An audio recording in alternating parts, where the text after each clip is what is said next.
তো গাইস দেখো এই ফুল কেমন করে ভাঙতে হয় সেটা তোমাদের সঙ্গে শেয়ার করতে চলেছি।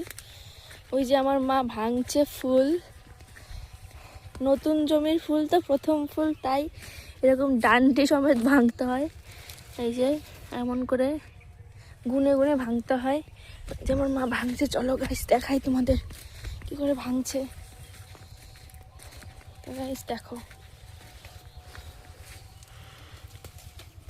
ওরকম করে ডানটি ভেঙে গুনে গুনে করতে হয়। তো গাইস আমি একটা তোমাদের ভেঙে দেখাচ্ছি গাইস।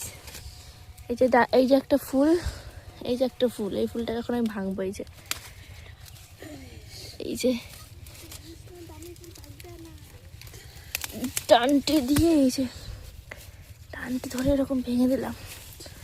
ভাঙার পরে এই যে এমন করে করতে হয়। তো আমি এখন এই যে আমার মাকে দিয়ে চলে যাচ্ছি, টাটা বাই বাই। সবার প্রথমে এইভাবে কড়ি ভাঙতে হয়, আর এইভাবে কড়ি ভাঙতে হয়, পাশের কড়িগুলো এরকম ভেঙে ফেলে দিতে হয়। তার জন্যই এই ফুলগুলো এরকম লম্বা আর এরকম বড় বড় হয়।